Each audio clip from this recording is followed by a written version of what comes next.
A lot of times I'll come across people that are trying to do digital content and they come in on ground zero and they want to just everything to be as scalable and automated as possible. And they forget that they needed to make something incredible.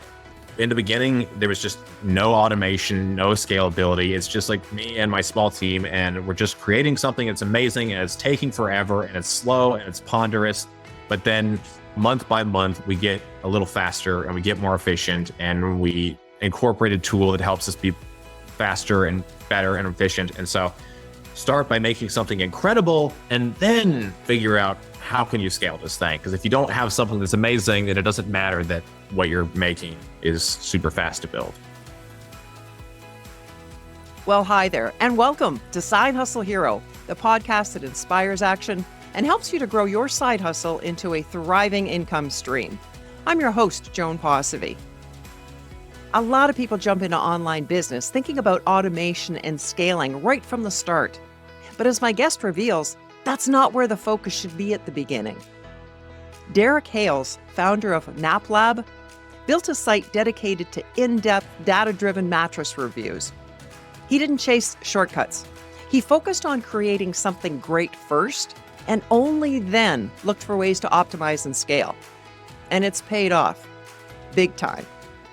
He started the side hustle with just 2 mattress reviews.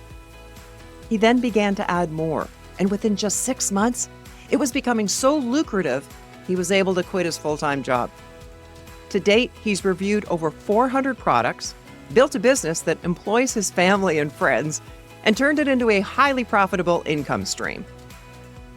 Derek shares what it really takes to build a profitable review website, including how his website makes money, what he does to pinpoint exactly which products need a review next, why transparency matters and how it builds trust, leading to higher engagement, more conversions, and increased sales. Whether you're curious about launching a review site or just want to know what it takes to turn online content into real income, this one's for you. Welcome, Derek. Thank you so much for having me.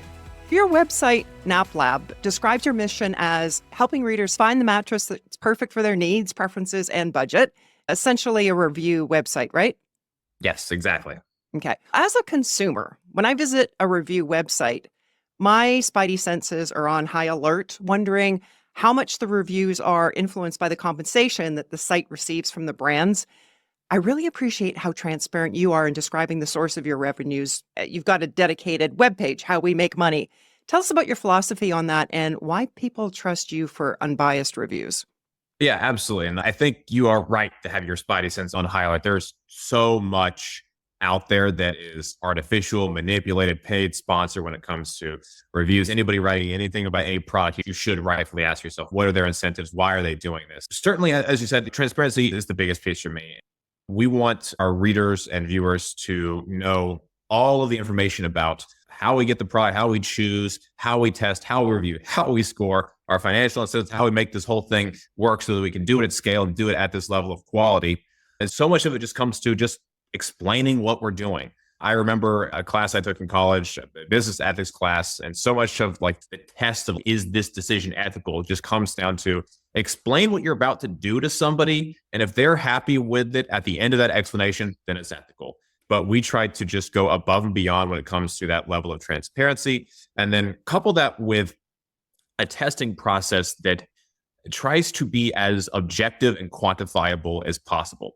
So much of our review process comes down to we get the product, we do our tests, we take our measurements. That goes into sort of our sort of back-end system that then determines the score. And the score is really just based on what the data that we've collected. And so we have data into scores, and the scores then tell us which of these are good and which of these are not so good. And it really helps us to take as much of any potential bias or subjectivity out of the review process as possible. Okay. And so every single mattress would go through that same process in terms of all those various tests that you do. Yes, exactly. We try to be as consistent as possible. We want every mattress to have the exact same tests, the exact same photos, videos, and review process as possible. Great. What are your various revenue sources? Virtually 100% of our revenue is from referral links. So people come to our site, they read a review, they click a link. If they make a purchase, then we would likely earn a portion of that purchase price. We do earn a very small amount on advertising from YouTube, but that really is the entirety of our revenue. Ah, okay. Is referrals. Yes.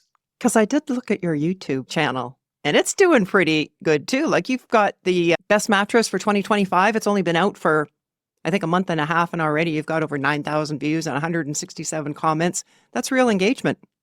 Thank you. Thank you. Yeah, we try to get those up as quick as possible so that when people are searching for that at the beginning of 2025, it's already there and ready. So we had that ready to publish in early January. And yeah, it's a very competitive space, but we try to really distinguish ourselves, especially on YouTube, by just, again, a level of sort of content and production that you really don't see very many other places. How do you decide which mattresses to test? It really just kind of comes down to popularity. We want to have reviews for the mattresses that people are looking for, people are searching for on the internet. We have a few simple tools that help us to determine relative popularity of particular mattress brands and models, and that really becomes our focus. Okay. And part of that would be like Google Analytics, what people are searching for? Yeah, so we use the Google Keyword Planner tool. That's the big one that we rely on. I also use our data from our internal site search tool. And so that's be really helpful to go in there and see. Particularly, I have a WordPress plugin that tells me when we have terms people are searching for that have no results on the site. So I know, okay, I've got to get this brand. I have to get this model because we have people that want this and they're not finding what they need. Ah, very smart. How do you acquire the mattresses? A good many of them are just sent to us from the brands that just want us to review their products. We'll put requests in and ask them if they'll send us a sample for testing. And then probably something like a third of them, we just purchase ourselves. Okay. And none of these mattress companies are paying you to do a review? No one pays us for a review, pay for placement, pay for score, ranking, anything like that. The only way we get paid from those companies is when we drive them a sale. And what do you do with the mattresses after you've tested it? Most of the mattresses eventually are donated to a local charity. So we work with an amazing charity here in Phoenix, Arizona, Thrive, that works with especially like foster families and families in need of like essential home products. So they collect things like mattresses and ACs and refrigerators and then distribute those to those that are in need in the community. Oh, how lovely, Derek. That's a great idea. They do really amazing work. So it's really a privilege to be able to support what they do. How many have you tested to date? Today, I believe we are up to 425, 430, something like that. Oh my gosh, that's a lot of mattresses. Yes, we've had quite a few come through here. It's been quite a ride. We've had a few times where, we're just desperately trying to find storage space to just keep it from overwhelming our studio. Especially since you've been growing steadily. How long ago was it that you started? So I began testing mattresses in 2014. So we're a little over a decade now testing. All right. If I'm thinking about starting a review site, I'd like to have a better understanding of what's involved in doing a test and creating the review. Please walk us through how you go about that, testing a mattress. Sure. So our process begins with the mattress unboxing.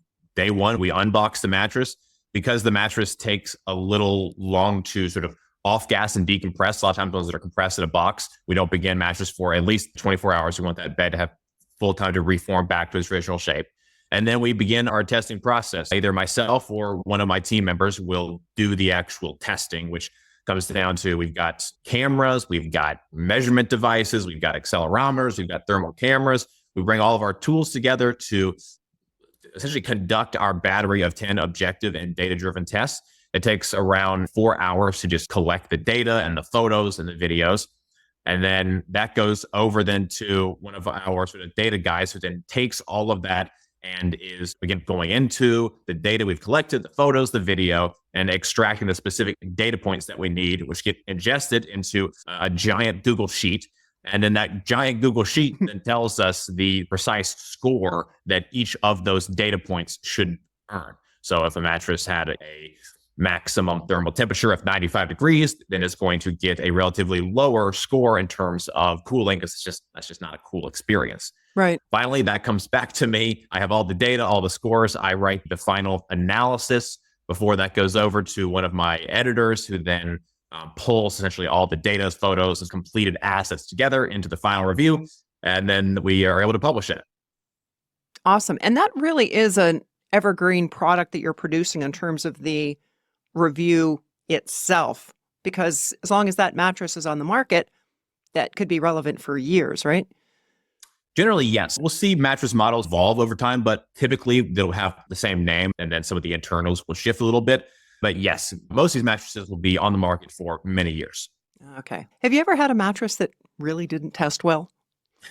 Yes, more than a few. The super budget friendly mattress, especially these sort of sub $300 mattresses from Amazon, especially, are very often hit or miss. We'll see mattresses that just come in, and it's not just that like the performance isn't great, it's that the foams and the build quality are just so mediocre.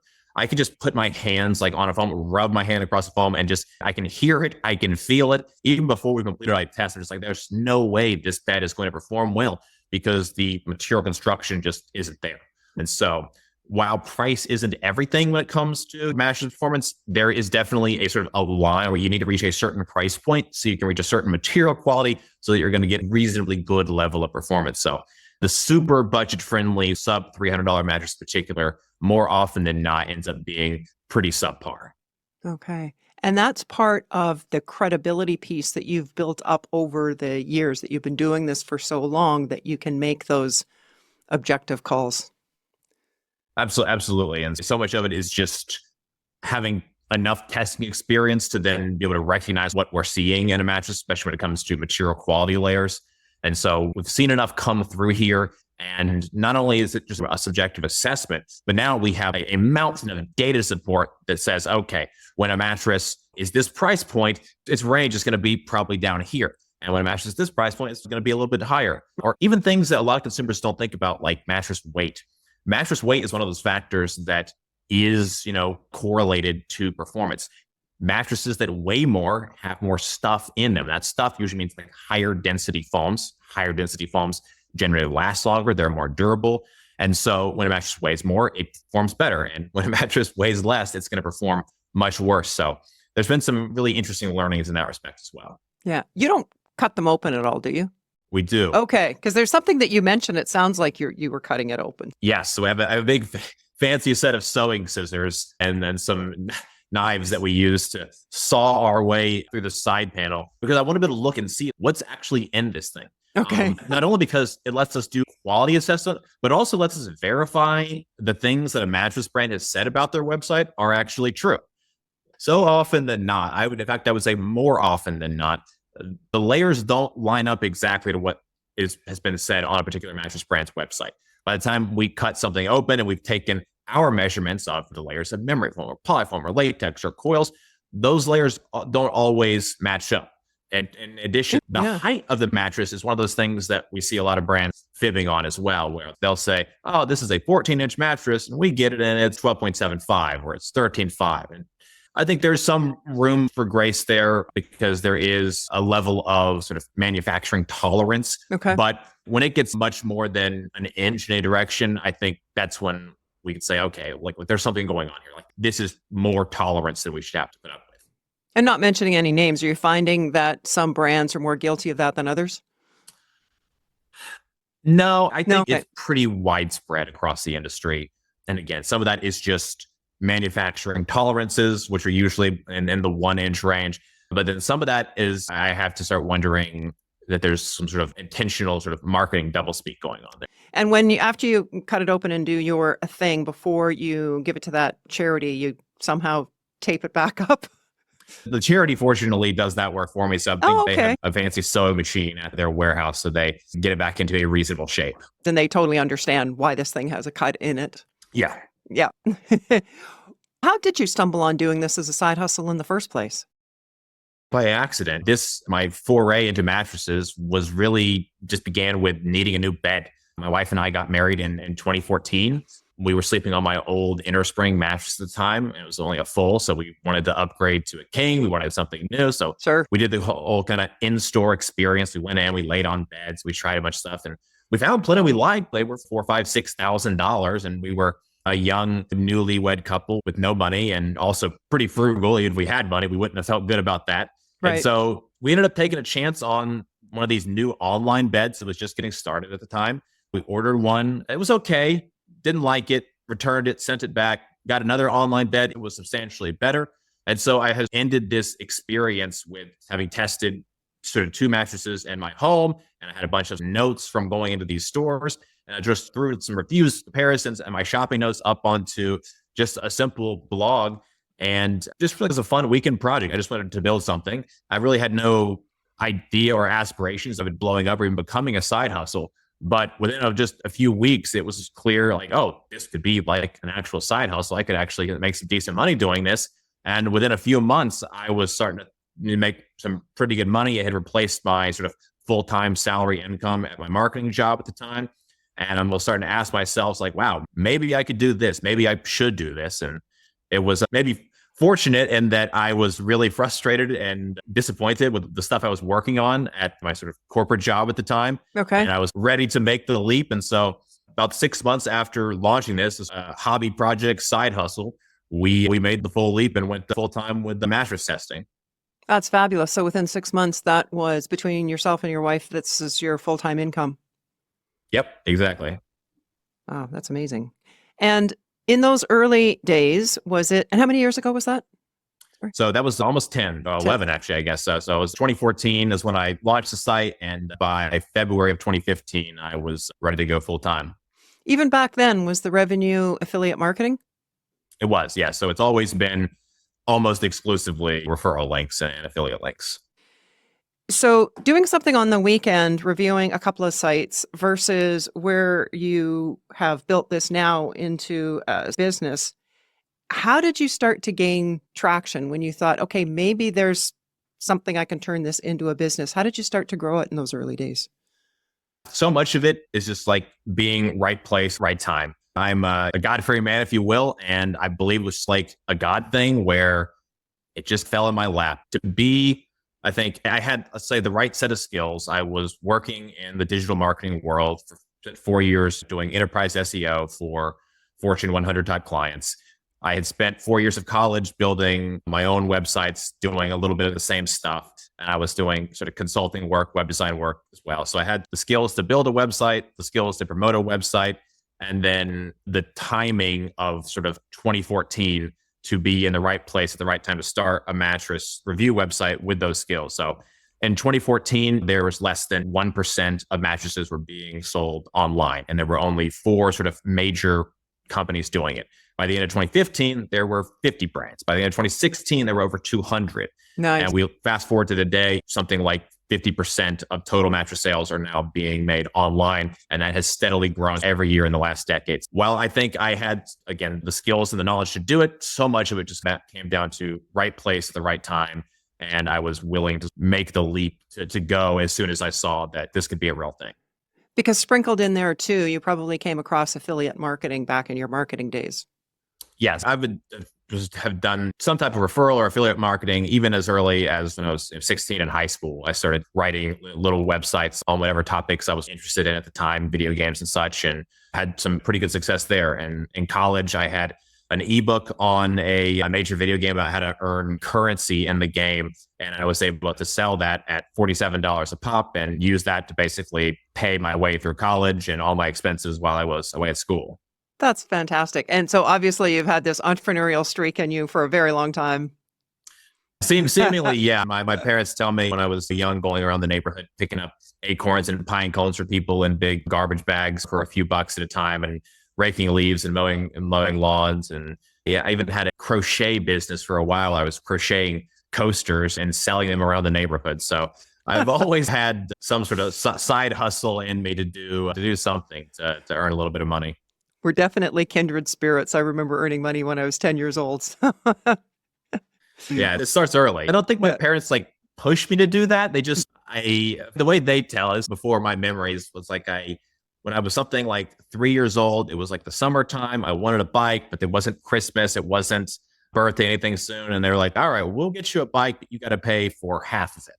And as soon as that just connected the synapses in my brain, and then we were just off to the race. Oh, all right, I can do this. I want that bike. And then our thinking shifts from, okay, how can I? Because I really want the bike. And it becomes a great lesson. Absolutely, yeah. What advice would you give someone for wanting to start a review site today? Let's see. I think the biggest and best piece of advice anyone starting a review site or really any business is just get started. Over the years, I've had so many friends and family members and colleagues come to me with ideas and they want to do this, they want to do that. And they just can never seem to like get off the starting block. They just spend so much time trying to perfect this idea that they aren't able to get going. And in my experience, it's just better to start without a perfect idea, but just get going. Start and fix and learn and grow on the way. I look back at myself when I was starting this in 2014. I was 25 years old and I did not know even a fraction of what I needed to know. And I didn't know that I didn't know. Right. It's one of those things that you just have to just get going. I made mistakes then. I'm sure I'm making mistakes now that I'll look back on in a few years and say, I wish I'd done it differently. But I think that's always my biggest piece of advice is just whether it's a review site, any type of small business or side hustle, just get going and learn as you get off of the starting block. What is one of those kind of the biggest surprise that someone would encounter that's new to this business that they don't think of going into it? Probably just the level of competition. I think a lot of times you'll see people that are really enthusiastic about a particular product category. Maybe they love travel or they like electronics or cameras or games. Right. And they're like, they want to turn that sort of like that passion and enthusiasm to a business, which I think is great when you can do it, but recognize that there are probably a lot of other people exactly like you. And more than just individuals like you, there are likely large, well-funded, essentially marketing agencies doing this as well. So I think reviews in particular, really any type of digital content is going to be incredibly competitive. And so understanding the level of competition that you're getting into, understand that for an individual, for a small creator to be seen, you have to be not only as good at what's out there, but better than, because those players are already there. They're already generally well-funded and successful because they are being seen. So you need to do something that is bigger and better than them in order to earn your place among people that are currently visible in that industry. And something very creative, perhaps, that hasn't been done before. Exactly. To get noticed. Because I was wondering what SEO techniques and marketing strategies have been effective for you in driving traffic to your sites. Absolutely. So much of our techniques, if you will, are really just simple. It's just doing the basics correct every single time. And so when it comes to SEO, I don't think there's really any magic dust there. It is make sure your on-page optimization is done well. There are a million high-quality guides that will tell you to do that. I think the one on ahrefs.com is really good. Sorry, what was that site? ahrefs, ahrefs.com. Yep. It's the guide that was originally written by Brian Dean. I believe SEMrush has taken it over now. They have just a massive library of really great stuff, but their on-page stuff in particular is fantastic. And going through title, content, images, links, headers, etc. Make sure all those are correct on every page. If you are on a platform like WordPress or really any CMS, there's likely to be some sort of foundational tools for the site as a whole. When you're on WordPress, you've got Yoast. I don't know all the tools on sort of other platforms, but I'm certain they exist. You want some sort of foundational SEO site-wide plugin to help carry the sort of basic optimization of the site. And so that's going to ensure that you're not making any major mistakes. And that's going to set a level of sort of foundational optimization in every page so that you don't have to manually fix every single page. The sort of the plugin, the tools, and the templates will have set that for you, and you just need to not mess it up as you move along. The third big piece then just comes down to sort of what happens offsite. So these are your backlinks, this is your social media profiles, and I think perhaps most importantly, branding. And all these things are wrapped in one. You really can't do one without doing the other. Google has always prioritized brands, but I think in the last 2 years in particular, we've seen an even more aggressive shift where you have to have a level of brand awareness. People need to know who Side Hustle Hero is. People need to search Side Hustle Hero in Google for Google to then understand you as a brand that has authority and trust. If your brand has people searching for it in search engines, that indicates to Google that people know who you are. People want to see you. There is a level of implicit trust there. And then that sort of trust is then ascribed to the site as a whole. Without that, even if you have perfect content, perfect optimization, and backlinks, it just can't be all brought together. You've got to have that level of brand trust, I think, to be successful in 2025. And where So does that come from? Building that trust and credibility on the social media platforms? it can be built in a lot of places. I think Okay. for a lot of people, it's exactly that. They develop relationships with their followers on social media, and then their social media followers are searching for them on search engines. Sometimes that can happen on YouTube. For us, we have not been particularly successful on the social media side as of yet, and partly due to the sort of the industry that we're in. But we have had good success on YouTube. So people see us there, they remember us there, they come and search us. We've had really good success on Reddit. We don't do a ton there, but we do a big Ask Me Anything thread once a year where we go in and answer a bunch of questions. And then people see us, remember us, and then search for us later. I think it really depends on your particular industry and your expertises, but you need to do something off site so that people see, know, and remember you and then search for you at a later date. Is part of your marketing plan include paid traffic, or is it all organic? We have a very small amount. I do just enough Google ads to get access to Google's keyword planner, and that's it. Number one, I'm not like a paid expert when it comes to advertising. And Sure. so I have just never really got into that. If you are somebody that has a lot of experience, expertise in that, definitely use your skills to build your brand and build your site.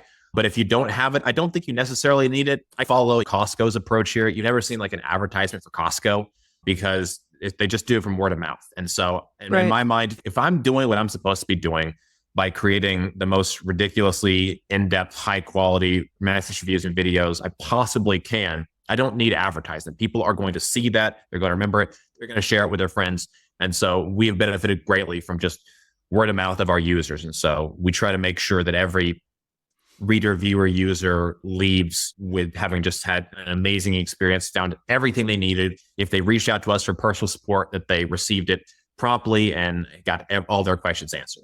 That is something that I noticed as well on your YouTube channel, is your promptness in responding to people's questions that they drop into the comments.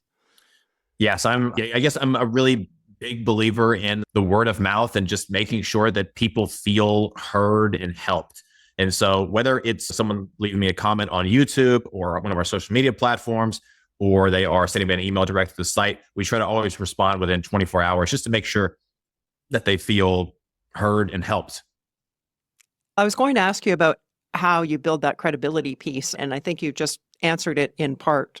That's definitely a piece of it, is responding to people's questions and developing that over the years. Would you agree? Absolutely. Part of it is certainly promptness. If you're taking days to get back to somebody, they may have already moved on. And so part of it, people are there often ready to make a decision. They just need some help. And so I want to be able to fill that gap. And then the other piece is just experience. I've been doing this now 11 years. I like to think at least some level of sort of credibility and experience. People can see what I've done. They can see my photos, my videos, my tests, my words. And they know I'm not just some fly-by-night guy. I'm actually doing the work to try to really understand what's going on with these mattresses, presented in a way that is digestible and easy to understand and helps people make those decisions. And you've got such a back catalog there of all those reviews that's a huge credibility piece as well. Absolutely. Yeah. Certainly. I think anytime you are in any product of the industry, people may not be interested in every one of the hundreds of things that you've tested, but they want to see that you put in the work. And really, it's kind of the same way with any of our reviews as well. Our reviews are over the top. People largely don't need to see and won't read every word I've written about every individual factor, but it's like math homework. My math teacher will see that I have 10 pages worth of notes that I've written down showing my work. And then they see the answer at the bottom. They know, okay, he's putting the work. He actually knows what he's doing. And so I think it's a bit of the same here. So this started with you and your wife, Samantha, but it sounds like you've developed a team over the years. What prompted you to bring in that first person? And was it the classic side hustle hero person ended up doing way more than they could handle for way too long before they finally hired somebody?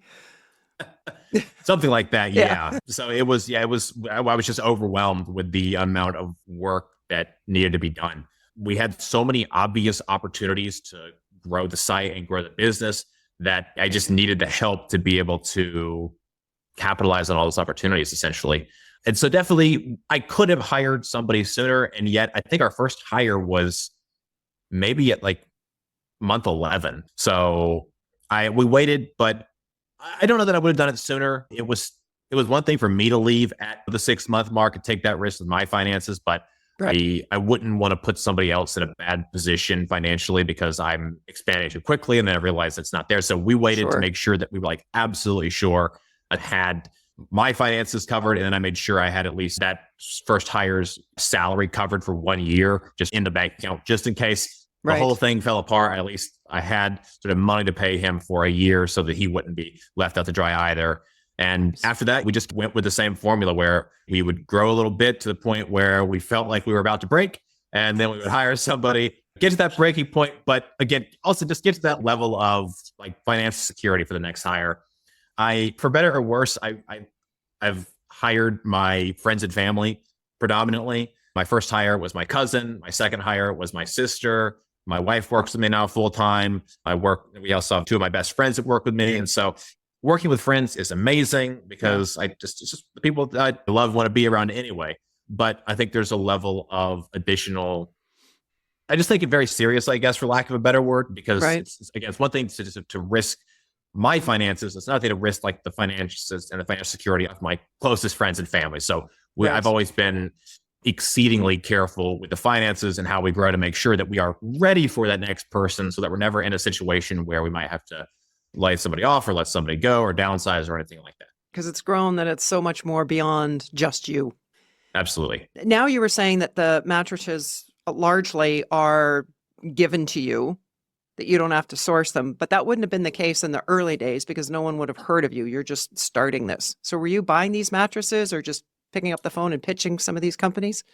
You would be surprised. Okay. The first two mattresses, of course, we bought because those are the ones that I needed for personal use. Yeah. I don't believe we bought a mattress in 2015.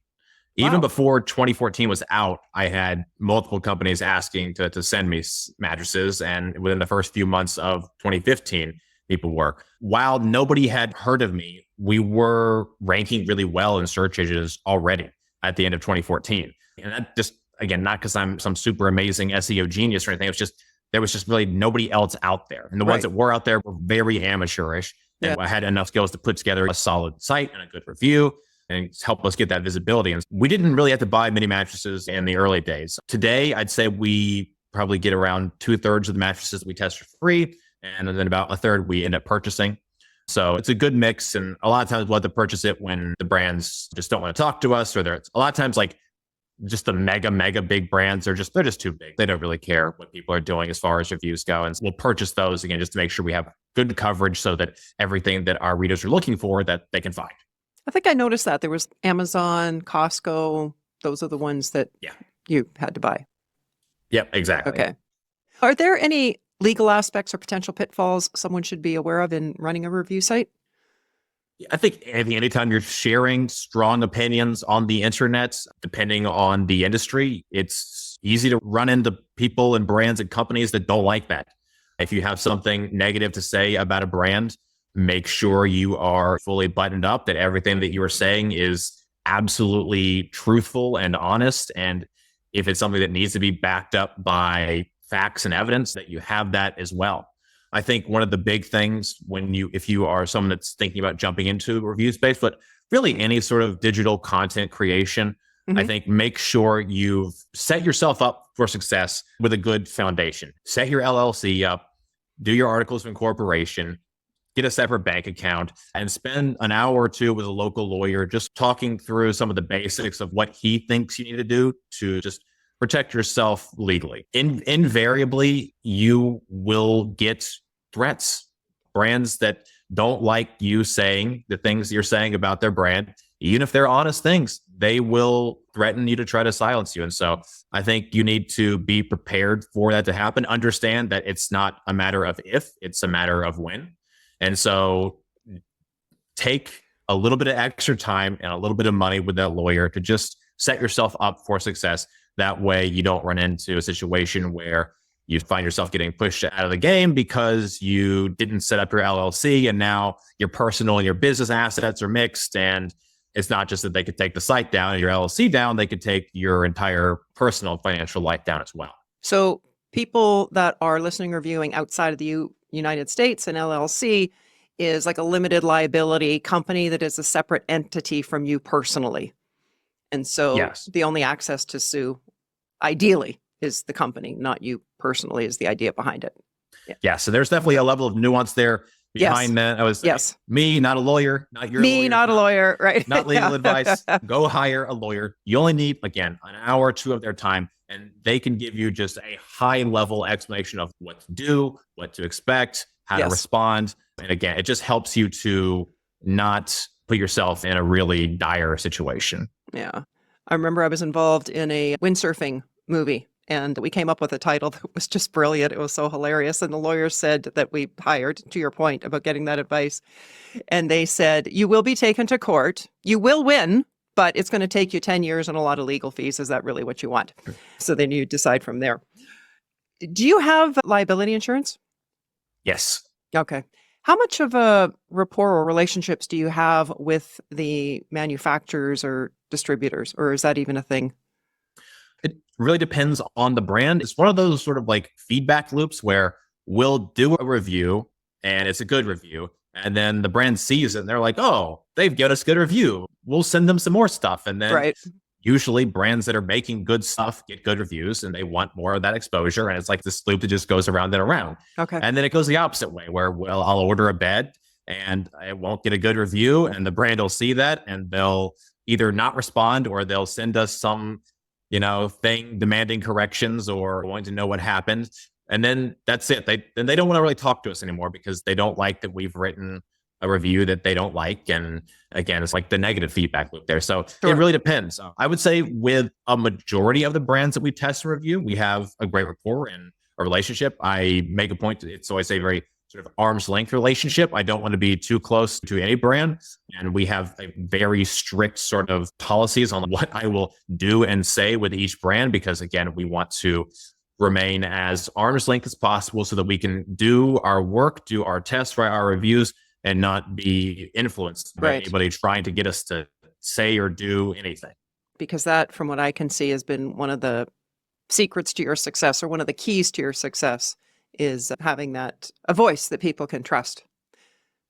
Absolutely. And it's just so critical to keep that level of distance. And I think this sort of applies not just to the world of mattresses, but again, anybody that's trying to do a review site or otherwise talk about brands and companies in some sort of objective way. You have to not only have a financial wall between you and them, but also just a level of just personal and professional distance. Keep it professional. The things that you do for one company, you need to do for everybody. So it's fair and unbiased and consistent. But I think the more you can keep that arm's length relationship, it just makes it easier when it comes time to say the hard things, which again, if you're doing any type of reviews, any type of assessment or writing about any sort of brand or company, you are likely to have to say some unflattering, unkind things at one time or another. And you don't want to have just had lunch with them yesterday. Yes, exactly.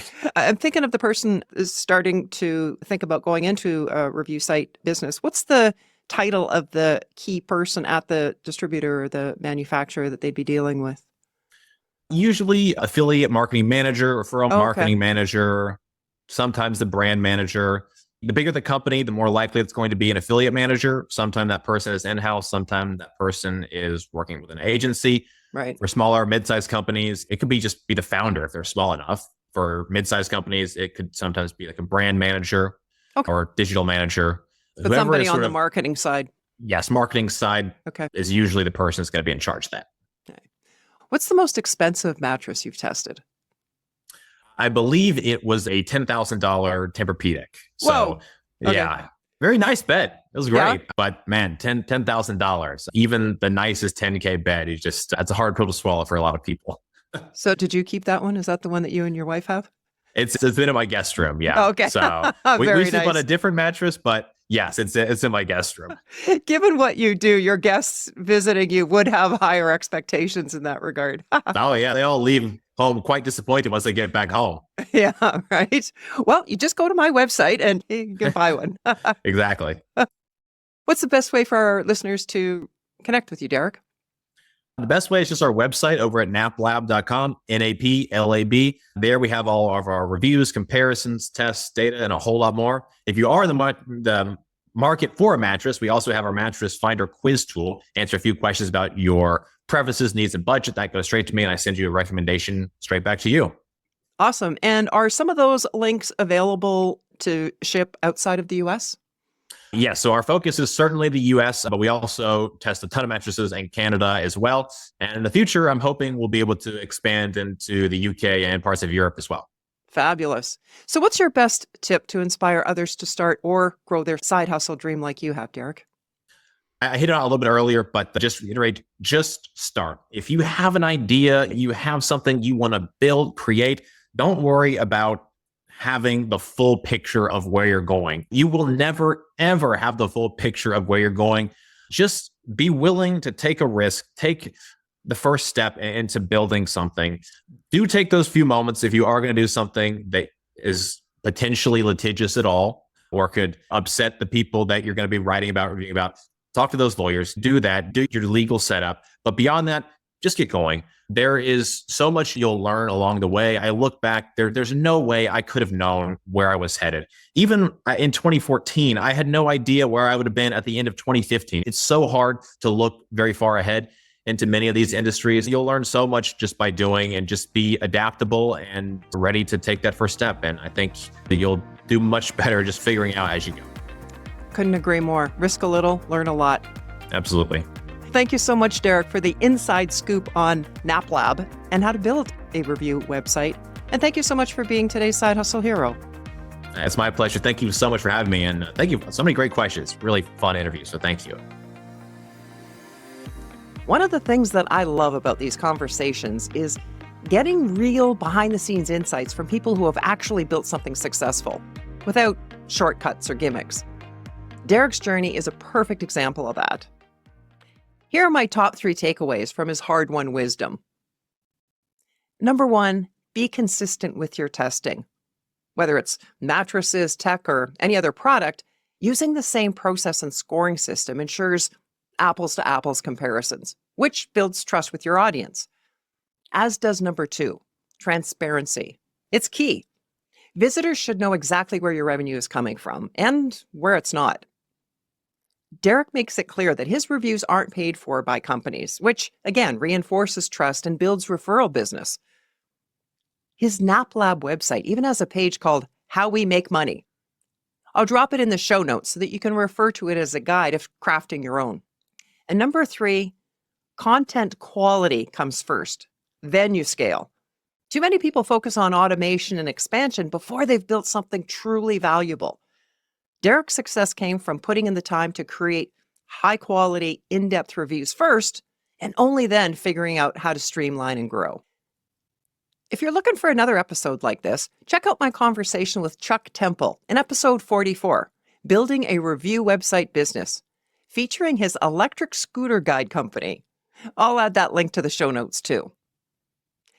And lastly, and this is a question for you, have you ever thought about starting a review site or another content-based business? If so, what's been your greatest barrier or hurdle to launching? I'd truly love to hear about it. Well, that's a wrap for today.